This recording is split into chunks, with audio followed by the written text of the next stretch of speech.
Welcome to the Through the Table podcast with Tom, Rick,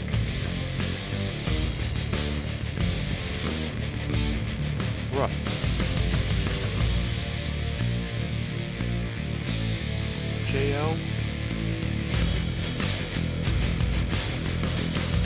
and Brian.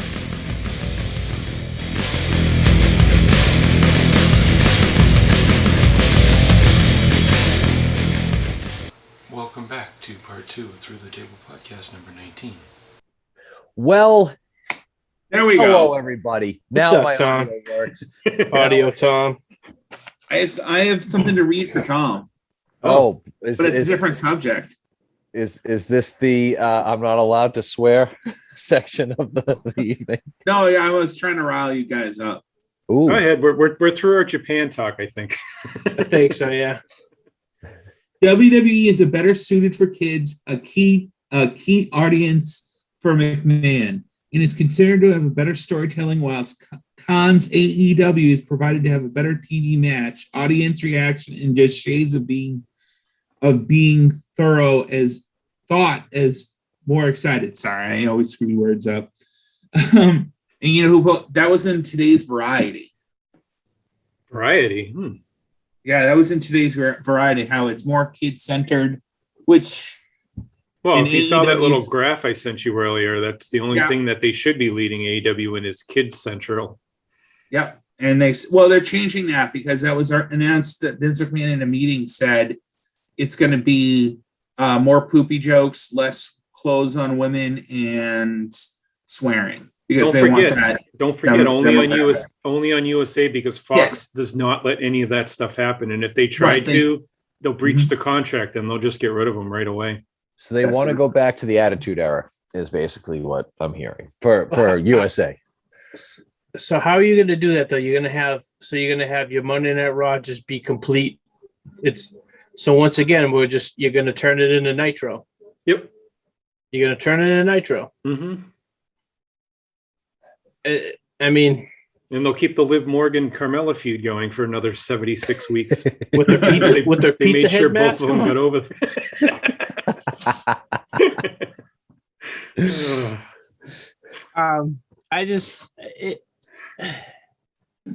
It's not going to change anything just because you say, or you have a fart joke or something like that. Right. Yeah. Well, Although this podcast was awesome with this week. Oh yeah. Sorry, I missed it. I haven't heard the second part yet, but I can't wait. I kept I watched the first part on the elliptical this morning and just hoping and waiting for me to yell out, what is Nick doing on the TV? That's in the second part. Once that happens, we were off to the races. Oh yeah, there was no way to fix that show. It'd be just I'd have to put like Goofy laughing or something over the whole thing. That would have been an editing nightmare. Horrible. Oh, poor Shanky. But I mean, it's like Tom said last week. Content. Give me good content. Yep. Not swearing. Right. Not just, you know what I mean. Not haunted dolls. Give me good storylines. I hate you. You beat me up in the parking lot last week. Now we're going to do something about it. Right. I mean, not my haunted doll thinks you're awesome and whatever. It's just, they just keep shooting themselves in the foot. Here's the irony too, is that there are people complaining that AEW doesn't have enough storylines. Which is insane. Yeah. Which is crazy. It's like, how many more do you need? Exactly. Like a buddy of mine's like, I don't even know what Punk's storyline is. Punk's storyline is he's a guy who hasn't wrestled in 7 years and is working his way back and working with guys he wants to work with until he's able to get into the main event picture. Right.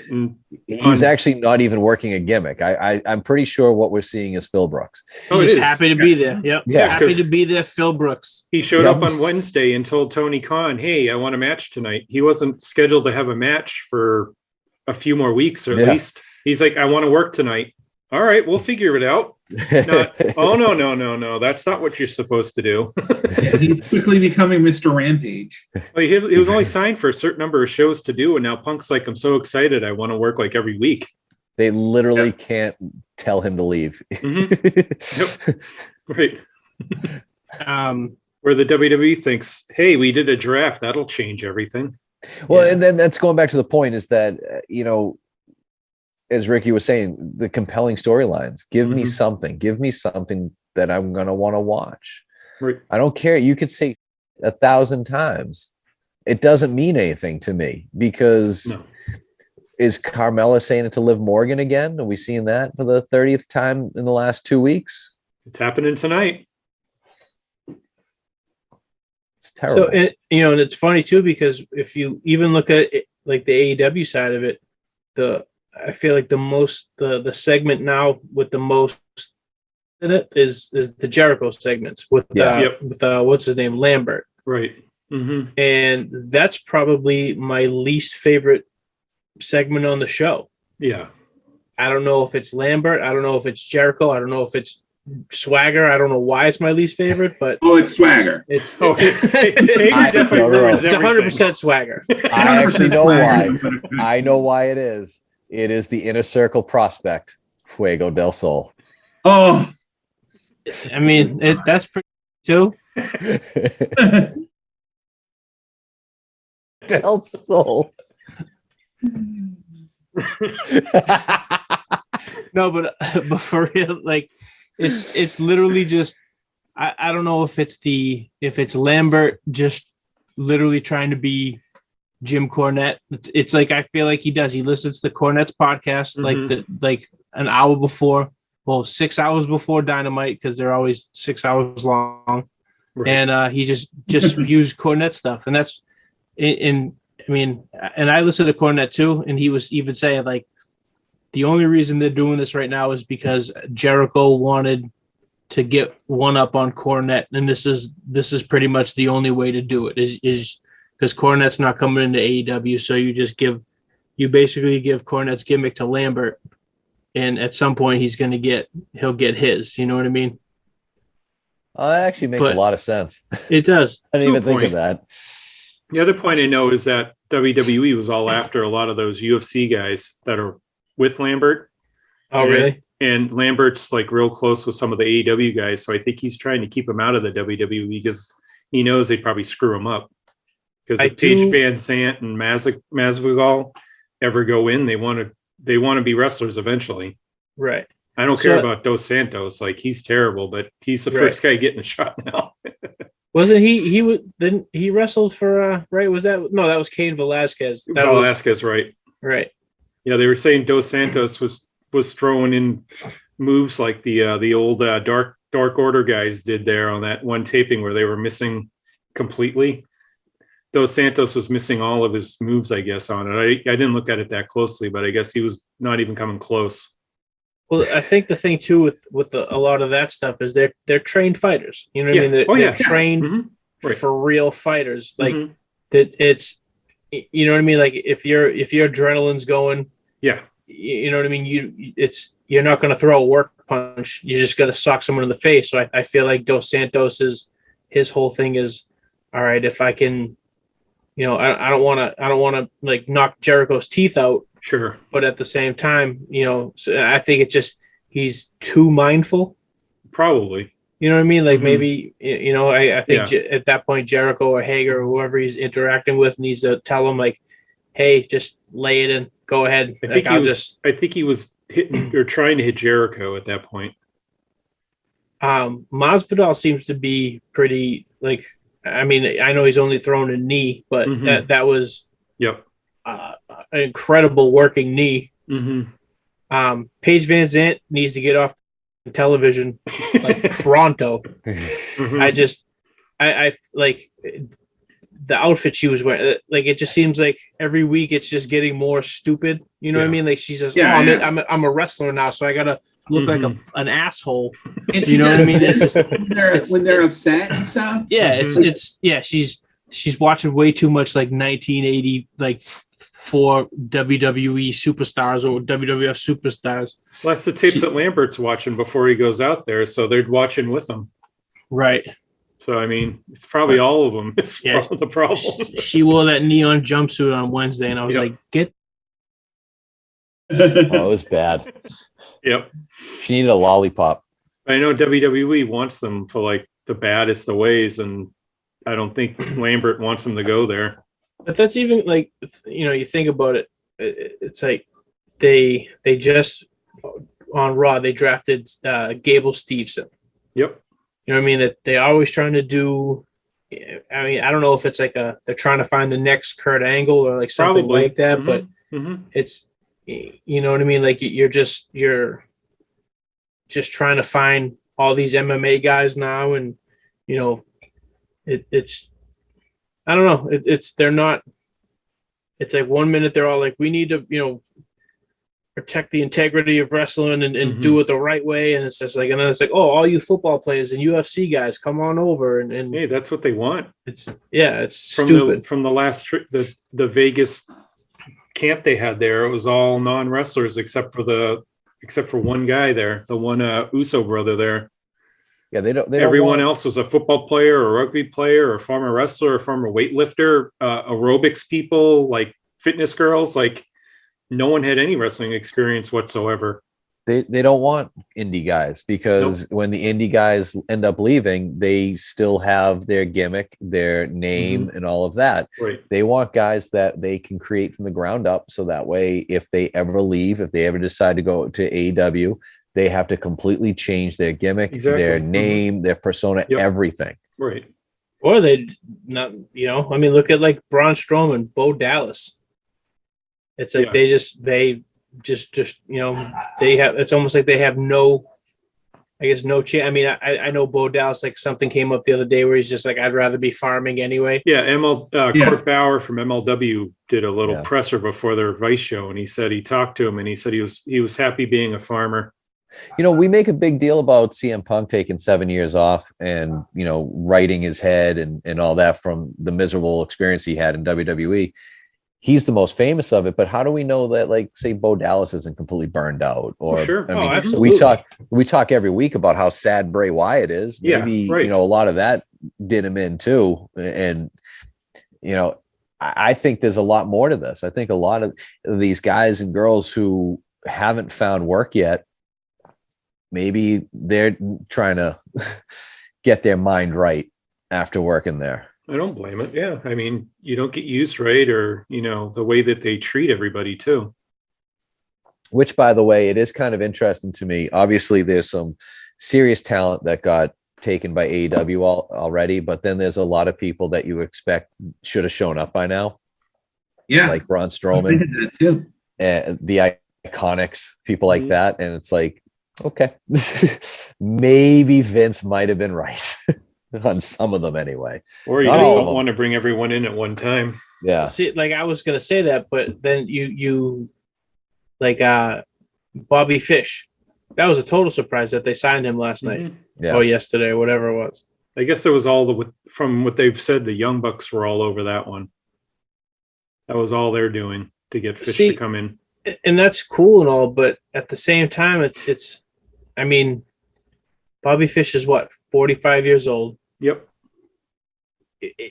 Not I wouldn't say he's injury prone, but he's not in the best like physical shape he has been. Right. I mean, it's great. I think his work is excellent, but at the same time, why would you put money towards Bobby Fish when you could sign someone younger or I mean, I heard that they passed on Murphy, Buddy Matthews or whatever his name is now. And it was the reason was like, oh, well, we can't sign everybody. I've heard there's a few other reasons as well. Oh, really? He had a few demands that they didn't want to give him. Oh, really? Because I was going to say, why would you rather sign a 45-year-old Bobby Fish than a 27 or 28 or however old he is, Buddy Murphy, right? But I guess I didn't know about the demands and stuff. Yeah, they were saying lately that he had a list of demands that he wanted from AEW if he was going to come in, and that's basically a no starter right away. You got to remember, Impact's out there; they want to spend the money. Mm-hmm. He's going to go there, right? He's going to wind up there for sure. I mean, he has to if he wants to stay in this country and work. Yeah. Yep. Uh-oh. Tom's excited. Back-to-back home runs, Bogarts and Verdugo. Oh, all right. There you go. We're within one, and Devers just missed a home run to start that. So sorry, I got excited. Oh no, that's quite all right. But yeah, I mean, Playoff baseball. Matthews is go to Impact easily. He'll be one of their top guys. The same with Bray Wyatt, we've been talking about week after week. If he goes to Impact, he can run the whole show if he wants to down there. Oh yeah, the whole show will be about him. That's the whole problem, though. Is does he want to be the big fish in a small pond? I think he feels almost like if he's in AEW, is it going to be like the WWE where he goes there, he does stuff, and then he gets screwed over somehow? I think he's still feeling the effects of the WWE and what they did to him. So I don't think he knows what he wants to do. I mean, I could see that. And at the same time, maybe you give him that time off, you have him, maybe, just spend some time with his kids, think of a new character. Sure. I mean, there's no rush for him to come back. Right. He could take his time if he wants. There's no reason to come back so fast. Still hoping the Fiend would come back on the WWE. That would absolutely destroy it. He's going to be Kevin Owens for like 2 months, and then he walks out, and then it's Braun Breaker. Did you see the tweet? I think it was like it was during the draft or whatever. It's like, oh, whatever. I think it was SmackDown drafted him. Or who's that? Kevin Owens. He went to Raw. So it was like they and gave Liv Morgan. They everywhere they follow each other. Oh really? Mm-hmm. There was I guess the last 3 drafts they've been picked in the same round with each other going to the same brand. That's too funny. Yep. I don't know why, but it's like, oh, I get drafted with you again. They put out this tweet, WWE, that was like, oh, with a dynamic pick, WWE Raw gets, Kevin Owens, and he retweeted it with a what pick? Like, you know what I mean? Like, because it was so, I thought it was just, right. He probably thought it was Dynamite or whatever. Where am I going? Right. But yeah, I think, I mean, like you said, there's some guys that as soon as their deal's up, like Kevin Owens is a shoo-in. Yeah. I feel like he's for sure. And I mean, who knows? But I'm sure El Generico will be popping up sometime. He'll follow him. He'll follow him in. I think their contracts are almost at the same time. I didn't know this either, but I guess Owens is like real good friends with 2.0, like to the point where he was the one that pretty much got them signed. Right. Mm-hmm. So I didn't know. I knew that they were like, they came through like the Canadian Indies together, but I didn't know that they were like super, super close friends. So I could totally see them just, him joining them and sure. Sammy, Generico and whatnot. And I guess Gargano got rid of all the NXT stuff and WWE stuff from his Twitter and Instagram account this week. Well, you can't be in a good place there. Not that it means anything, but I don't see him staying there for any reason. But no, I don't think it's him not wanting to be there. I think it's just them. Oh yeah, pretty much. I mean, then again, who knows? If that was the case, if they really didn't want him there, why wouldn't they just shit can him like they, did everybody else in the last 6 months or whatever? It's a humiliation factor. You have to wear him out. Or he might have less time left on his contract than if you release him. They would have to pay him more money, possibly. Because his contract is up before the year ends. I don't know exactly when, but it's less than 90 days. So they'd have to pay him for 90 days if they cut him. So if he's only signed for, say, 45 more, you might as well just eat that and let him walk. Because he's just, I mean, other than just the Dexter and Indy stuff that they've been doing, the skits, he's not hurt or anything, right? They're just keeping him out of the ring. No, because he's been banged up the last year and a half, almost like every match he has, it seems like he gets hurt from now. I don't know. He's gotten so many injuries lately that they're just only using him sparsely at the moment. Right.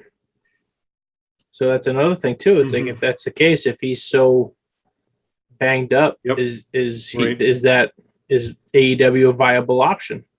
I don't think so. I see him going indie more than AEW. I don't know. I just don't see him fitting there. I mean, I could see him doing it, like going to Impact. Mm-hmm. You know what I mean? If AEW is not going to pick him up, Impact will pick him up definitely. Oh, for sure. I mean, he seems like a better fit there. I think so. I think so. I don't know. I just in AEW, I don't know if he would get. People know who he is, but I don't know if he's a big enough guy to get over to the top at all. Right. We're in Impact. They've got plenty of spots for you to work your way up there. But also too, like a lot of the I mean, I think who's the biggest guy in Impact right now? Big Cass, and biggest guys. And the was it 3XL or whatever their name is, XXL or whatever. One of them left. Oh, AC really? Romero, he's gone. Oh, okay. But like Moose, Morrissey there. Right. So like big guys, you know, right, like height wise or weight wise. So I was gonna say, but like a lot of those guys are around, you know, Gargano's. Like Brian Myers is big on the Impact roster. You know what I mean? Like he's. But I think he would fit in better having matches with like Chris Bay and oh yeah, you know, yeah. No, he would totally. He fits into the style for the law there, guys. I mean, it looks like Christian Cage is fighting Josh Alexander at Bound for Glory, and they're going to give Alexander the belt. So I mean, for the most part, AEW may be done with them now. Right. But Alexander's not the biggest of guys. You know, he's maybe 6 feet tall. He was X Division before. Yeah. Right. I mean, he's a great worker. He's really, really good in the ring. It's just he's not a big guy either. So it's like, as you said, you bring Braun there. Braun's going to be like, you know, it's like having like Andre the Giant fighting, you know, Jim Duggan every week. Right. You know, you've got this huge dude and guys that are 5'9", 185 pounds. It's like size wise, it's just going to be it's weird. That's probably why he hasn't agreed to go there yet. I was going to say that's I feel like that's the reason, one of the main reasons that he's not there yet is because you know what I mean? Like you can't be putting him, it's kind of like Big Show. It's like, that's why, you know what I mean? You had him do what? You beat QT Marshall. I think you did a dark or something where he wrestled three or four guys at Elevation while the Gun Club watched him from the apron or from the rampway. Right. And one of them was Ricky Shane Page. Okay. And two other guys I didn't recognize. Right. But like even that, you got Billy, you know what I mean? Like, so Big Show's next feud with Billy Gunn. Billy Gunn's at least like, I want to say he's like 6'3", maybe 6'5". Oh, yeah. 6'5". Okay, he's a big guy. Believe it or not, he's a big guy. But seeing him in AEW, you realize how big he really is. Right. I actually for being 57 years old, though, he's still in good shape. He's 57. 57. Yeah, I want to look that good at 57. He just turned 57 this year. I was like, I'm Jesus 40 Christ. and I look like. Well, you have 17 years to go. I guess so. Right? I mean, his offense isn't anything ever. So I mean, it's not like he's lost anything move wise. He's only hit the famouser and a couple other things, you know. So it's like he said suck it a lot, right? Yeah. I would say that there's a cross chops. And Colton Gunn's 19-0 and you know deserves a title shot according to them. Billy Gunn is 5 years younger than Sting. Sting looks like he was chewed up and of a slug, and Billy Gunn looks incredible. Mm-hmm. I think that has a lot to do with Seth Rollins too. When he broke his neck with that buckle bomb. Oh, Sting. Yeah. Oh, okay. Yeah. I mean, his neck's been screwed up. What 5-6 years even from that there? WrestleMania match with Triple H, he was looking kind of doughy. Yeah, he looked a little. Well, haggard. that's true. That hairline hasn't helped. No. Also, working from 16 years old on, it's going to put a lot on your body. I don't know when Gunn started working. I mean, we're talking at least 92. Probably a little before that, I would think. I remember when I was in high school, and I went to Florida, and they have the at the Orlando airport they have the tram that the shuttle that brings you to like the other part of where the baggage claim is or whatever. Mm-hmm. Yeah. And I remember getting off the shuttle, and these two big dudes like walked by me, and I was joking with my girlfriend at the time. I was like, "Oh, I'll whoop those dudes' asses," and they got to the shuttle and turned around, and it was Billy Gunn and Bob Holly, and I was just like, I would not whip any of those guys' asses. So yeah, Billy Gunn was a professional rodeo rider or bull rider in the Professional Rodeos Association in the 80s. Really? Wow.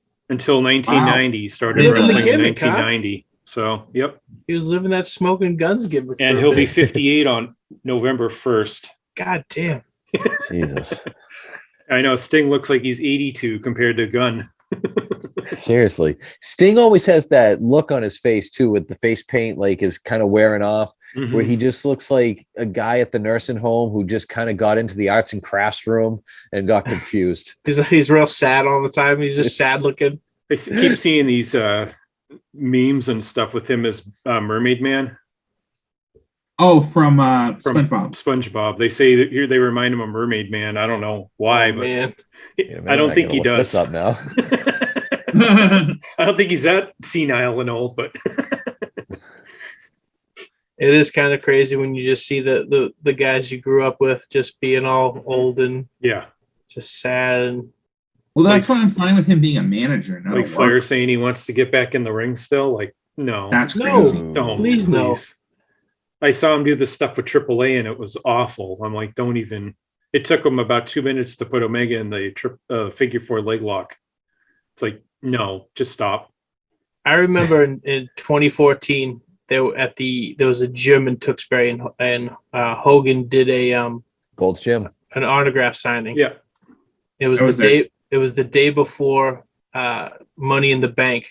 Oh, okay. And like Hogan got there and he's like hyping everyone up on the mic and he's like, doing his whole Hogan spiel. And he's like, what are you going to do if I show up at Money in the Bank and climb that ladder, grab that briefcase? And I'm just like, I'm like, please no. You probably couldn't even get that high. Oh man, he can't climb that ladder. No, he gets on the first rope and he gets scared, let alone the top rope, let alone a ladder. Jeez. That'd be awesome. Dude, I can't wait to hit a Frankensteiner. That's my Hogan. Crazy. If he gets up there, I wish somebody would knock him off. We never see him again. It's funny, his last professional match was Impact Wrestling versus Abyss and Sting, I think. What, Hogan? Yeah. That was his official last match? That's his official last match was Hogan and Sting versus Abyss and someone, I forget who it was. Didn't he do that like that's an odd match. That was he did like a he was doing like this tour. It was the Hulkamania tour? Yeah, it was like where him and Flair would go and just. Was that? No, that was before. Was it before? Yeah, because it was him and Flair every night on that just tour. Every night, just gigging themselves and just bleeding buckets because they couldn't do anything else. Yeah, it was a Hulkamania tour. That's all it was. Flair would taunt the crowd and he'd kick him and punch him a couple of times and then hook up and it was awful. Every once in a while he'll say, brother, I want my last match to be WWE where I'm home and not Impact Wrestling. Like I'll read that somewhere. They'll never clear him to work WWE. No. Never. No. But that's why everyone threatens Ross to leave is like, now. you're a racist asshole. We do not want you in this locker room. Yeah. Yeah, as long as the New Day is around, Hogan will not be. No. Like I was thinking about that when Titus had to work with him as the host of WrestleMania. Like Titus is just pants around his ankles, bent over. Yes, sir. You know what I mean? Like just Vince is probably like, I'm giving you extra money if you deal with it.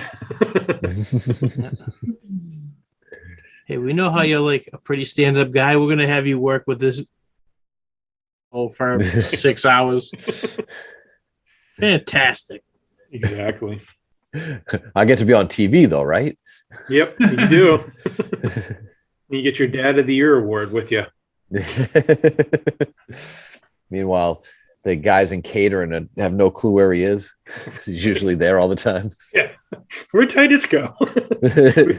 Stay tuned for part 3 of Through the Table podcast number 19. Coming soon.